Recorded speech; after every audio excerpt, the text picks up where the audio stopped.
जय श्री हरि, जय नारायण, जय व्रतों के राजा, पुण्य एकादशी के अधिपति श्री हरि विष्णु भगवान। आप सभी श्रद्धालु श्रोताओं का स्वागत है वास्तु ज्ञान चैनल में, जहां धर्म, आस्था, वास्तु, ज्योतिष और सनातन परंपरा की दिव्य गंगा प्रवाहित होती है। आज हम जिस विषय पर प्रकाश डालने जा रहे हैं वह कोई साधारण दिन नहीं, यह वह दिन है जिसे स्वयं भगवान श्री कृष्ण ने कहा, यदि वर्ष भर की सारी एकादशियां न भी की जाए किंतु केवल निर्जला एकादशी का व्रत कर लिया जाए तो समस्त फल मिल जाता है। लेकिन इसी दिन यदि कुछ विशेष कामों को अनजाने में भी कर लिया जाए तो भगवान विष्णु कुपित हो जाते हैं और उनके क्रोध से जीवन में आती है दरिद्रता, संकट और कंगाली का अंधकार। तो आइए इस पावन व्रत की महिमा, नियम और निषेध कार्यों को संत वाणी के माध्यम से विस्तार पूर्वक समझते हैं।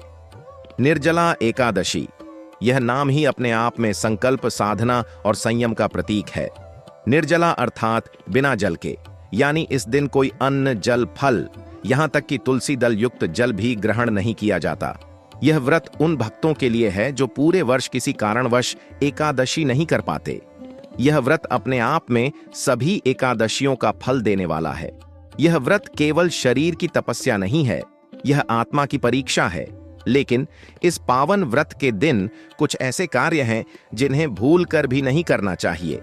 यदि आप उन कार्यों से बच जाते हैं तो भगवान स्वयं आपके जीवन को हर प्रकार की दरिद्रता, रोग और बाधा से मुक्त कर देते हैं। परंतु जो भक्त इन वर्जित कार्यों को कर बैठते हैं उनका पुण्य क्षीण हो जाता है और जीवन में आती है लगातार गिरावट।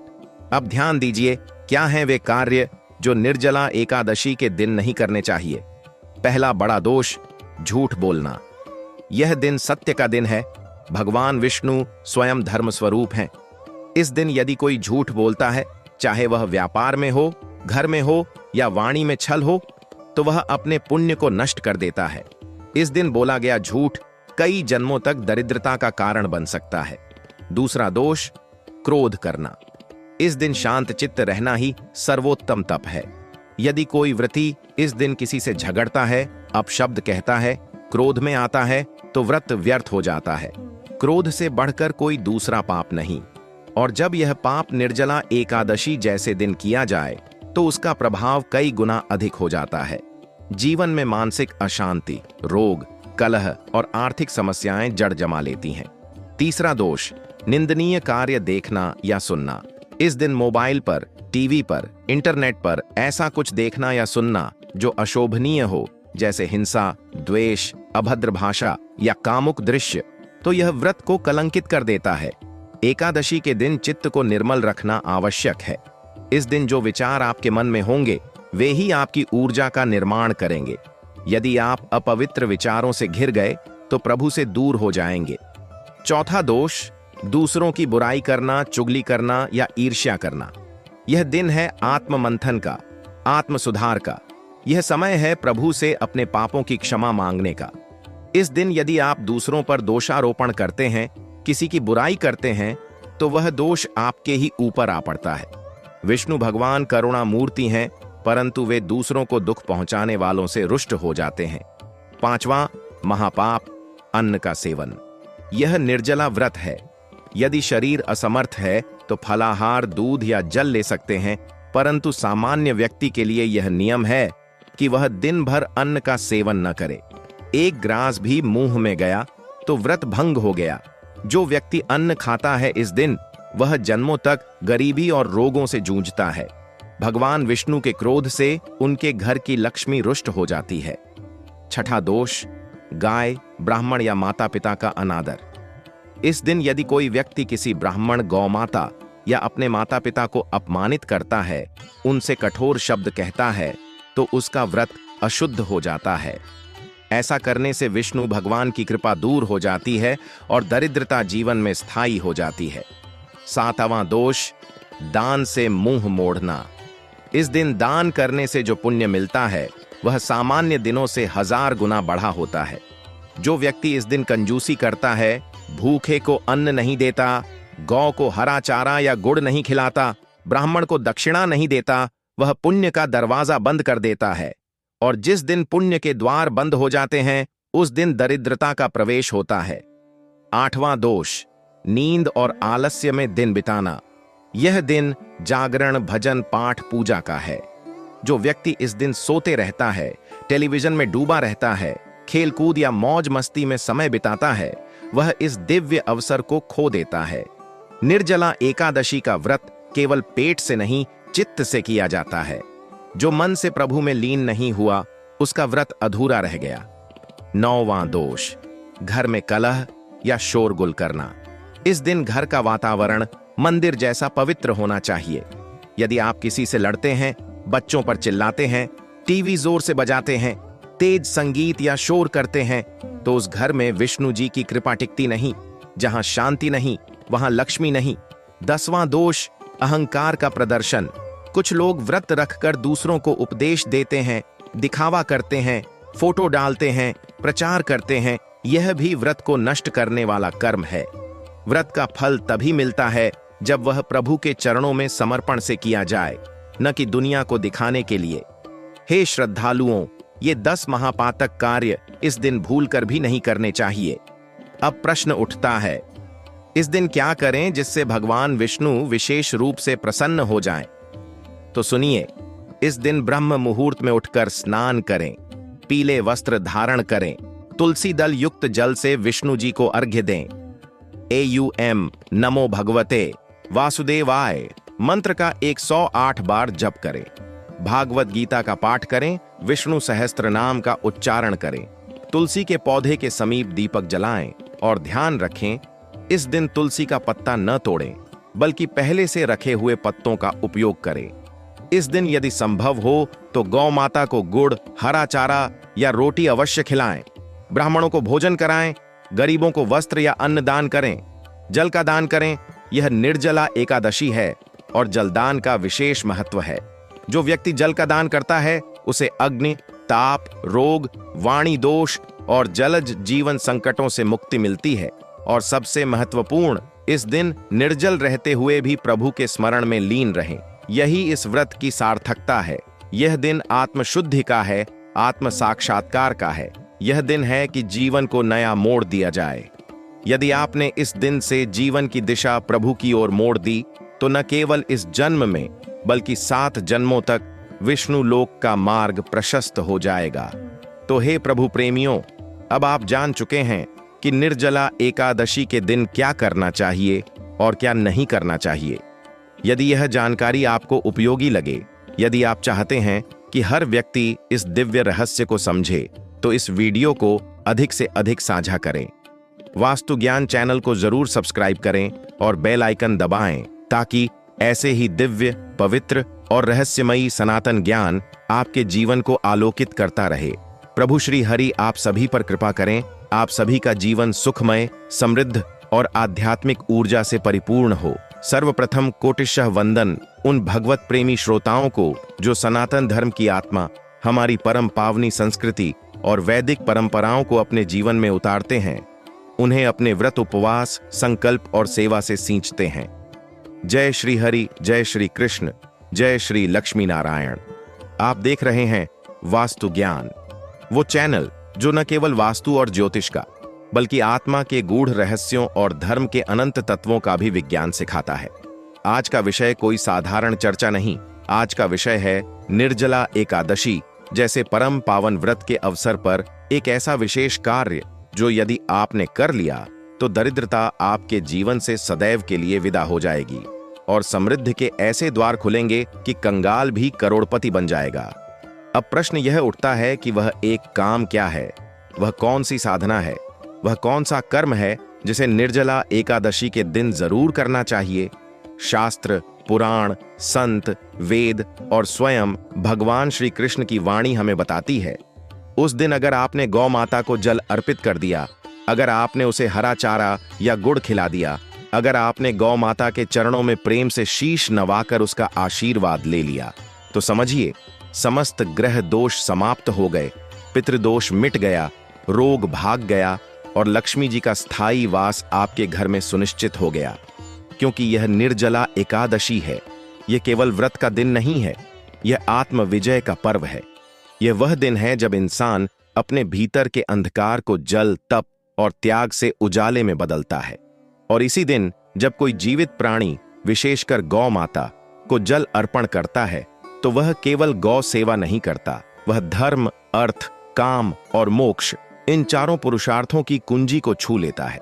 सनातन धर्म में गाय को केवल पशु नहीं माना गया है, वह तो हमारी संस्कृति की जननी है, अर्षियों की सहयोगी है, साक्षात कामधेनु का अवतार है और भगवान श्री कृष्ण की प्राणप्रिया है। यही कारण है कि निर्जला एकादशी जैसे महाव्रत के दिन गौ सेवा का महत्व अनेक गुणा बढ़ जाता है।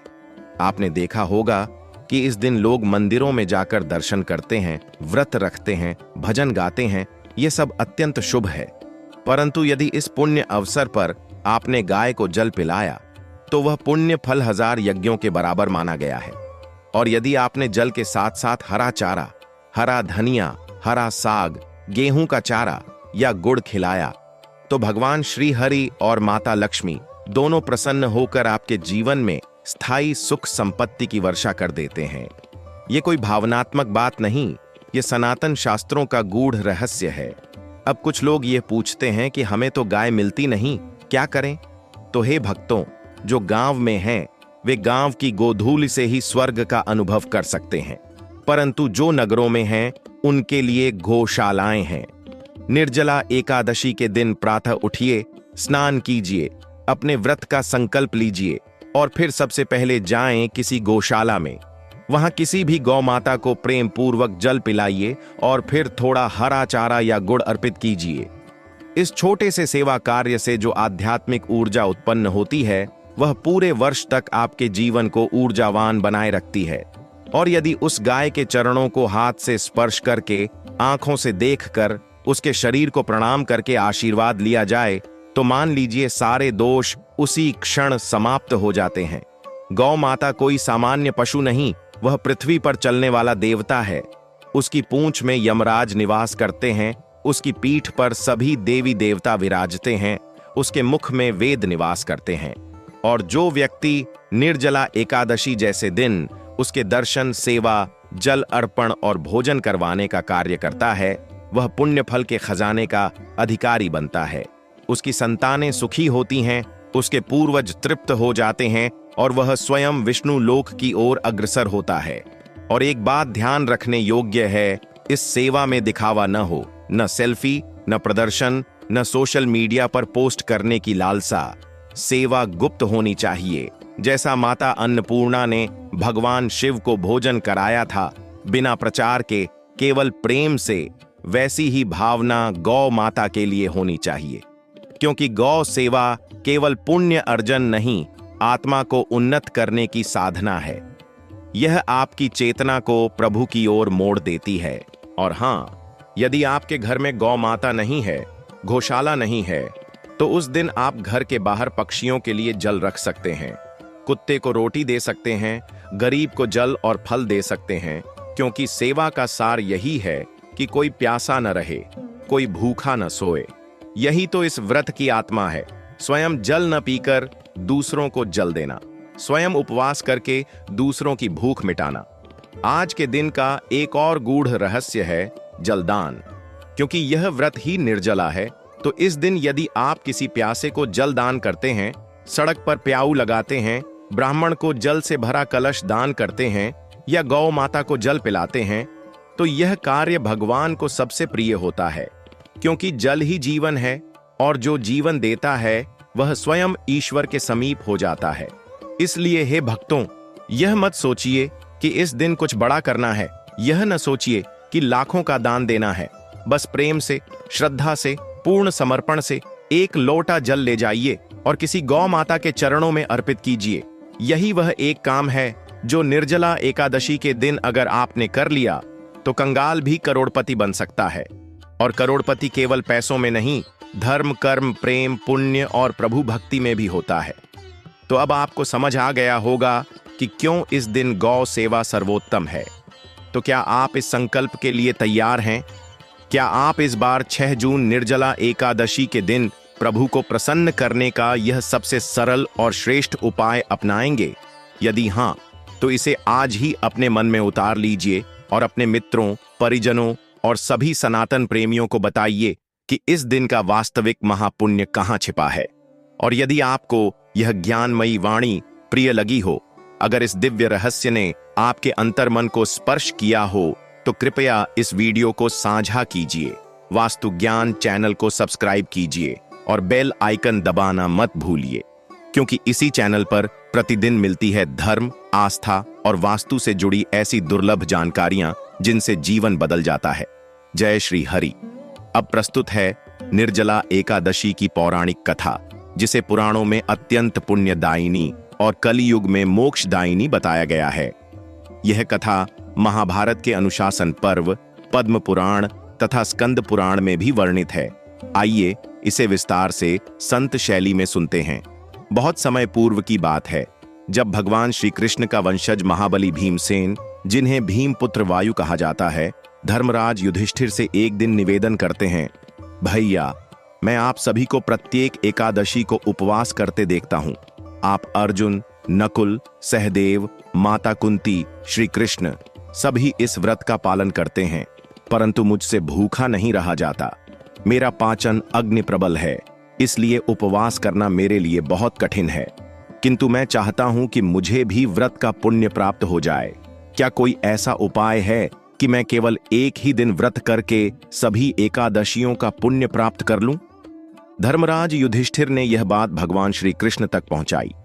भगवान ने यह सुनकर कहा, हे धर्मराज, पांडवों में भीम अत्यंत बलशाली है, किंतु उसमें संयम की क्षमता कम है, इसलिए उसके लिए व्रत कठिन है। किंतु यदि वह ज्येष्ठ शुक्ल पक्ष की एकादशी, जिसे निर्जला एकादशी कहा जाता है, का व्रत कर ले, तो उसे वर्ष भर की 24 एकादशियों के बराबर पुण्य फल प्राप्त होगा। यह एकादशी सबसे कठिन व्रत मानी जाती है, क्योंकि इसमें जल तक ग्रहण नहीं किया जाता। तब भगवान श्री कृष्ण ने स्वयं भीम को इस व्रत की महिमा सुनाई और कहा, हे भीम, इस दिन सूर्योदय से पूर्व स्नान करके भगवान विष्णु का ध्यान करते हुए उपवास का संकल्प लो। न भोजन, न जल, न फल, न अन्न, कुछ भी नहीं ग्रहण करना है। संपूर्ण दिन प्रभु का स्मरण, भजन, कीर्तन करो। रात्रि को जागरण करके प्रभु की महिमा गाओ और द्वादशी के दिन ब्राह्मण को अन्न, वस्त्र, जल आदि दान देकर व्रत का पारण करो। इस व्रत से समस्त पाप भस्म हो जाते हैं और मृत्यु के पश्चात मोक्ष की प्राप्ति होती है। भीम ने इस व्रत को श्रद्धापूर्वक किया। यद्यपि भूख और प्यास से वह कांपने लगा, शरीर निर्बल हो गया, परंतु उसने जल की एक बूंद तक ग्रहण नहीं की। दूसरे दिन भगवान श्री कृष्ण ने उसे आशीर्वाद दिया और कहा, हे भीम, आज से यह व्रत भीमसेनी एकादशी के नाम से भी प्रसिद्ध होगा, और जो भी व्यक्ति इस व्रत को सच्चे भाव से करेगा, वह पापों से मुक्त होकर भगवान विष्णु के परम धाम को प्राप्त करेगा। तब से इस व्रत को निर्जला एकादशी कहा जाने लगा, अर्थात बिना जल के रखा गया एक व्रत। यह व्रत केवल उपवास नहीं है, यह आत्मनियंत्रण, सेवा, त्याग और तप की पराकाष्ठा है। यह व्रत हमारी भूख और प्यास पर विजय का प्रतीक है। यह दिन शरीर से नहीं, आत्मा से जीने का दिन है। व्रत का महत्व और फल। यह व्रत सभी एकादशियों के पुण्य को एक साथ देने वाला है। व्रती को वैकुंठ धाम प्राप्त होता है। समस्त ग्रह दोष, पितृदोष और शारीरिक कर्मजन्य पाप समाप्त होते हैं। संतान सुख, धन लाभ, दीर्घायु, आरोग्यता और लक्ष्मी कृपा प्राप्त होती है। आत्मा को शुद्धि और ईश्वर प्राप्ति की ओर अग्रसर करता है। व्रत की विधि संक्षेप में, ज्येष्ठ शुक्ल दशमी की रात्रि से ही सात्विक भोजन लें। एकादशी के दिन ब्रह्म मुहूर्त में उठकर स्नान करें। भगवान विष्णु का पूजन करें।